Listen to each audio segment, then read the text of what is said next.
This week's true story from the Bible comes from 1 Samuel chapters 8, 13, and 15. We're with the Israelites again. They'd been chosen by God to receive a promised land, and He gave them rules to follow. But they were having a tough time with that. So God chose people to help keep order and encourage obedience, and He called them judges. Samuel here was the last guy God ever made a judge. And today's story starts when the Israelites had decided it was time for Samuel to step aside.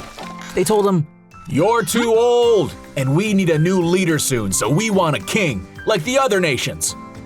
Till now, God had been the Israelites' king, but now they wanted to be like everybody else. Samuel had a feeling this king thing wouldn't go well, so he prayed to God for guidance.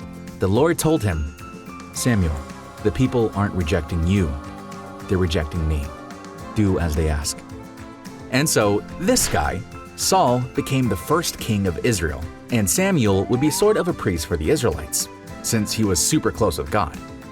King Saul led the Israelite army to win an epic battle over their arch-enemies, the Philistines. But then, the Philistines built a huge army and came back to finish the fight. Most Israelite soldiers hid and fled, but some stayed to fight. Now, Samuel had instructed Saul to wait for him for 7 days before fighting, so Samuel could talk with God, give him a burnt offering, and try to get his help in the battle.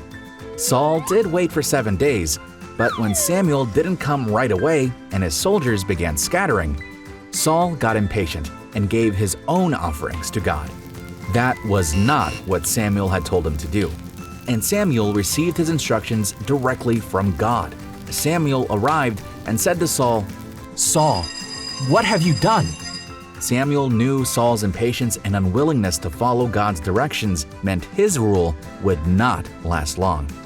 While Saul was still king, the Israelites finally defeated the Philistines. And next, Samuel gave Saul God's instructions, the Amalekites. These dudes were evil.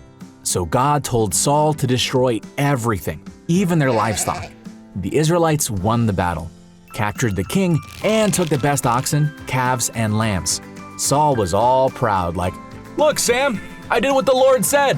Samuel asked, "Then why do I hear baas and moos right now?" And Saul's like, "Yeah, about that, We kept the best livestock to sacrifice to the Lord." Samuel said, "Don't you get it? Obedience is better than sacrifice. You disobeyed God again." And he warned Saul that God would replace him as king. The Israelites and Saul were a lot alike. They followed their own ideas more than God's. We all try to do our life our own way and let other things rule over us instead of God. That's a sin problem we can't fix on our own. So God sent Jesus to die on the cross and rise again so we could be forgiven. Thank you, Jesus.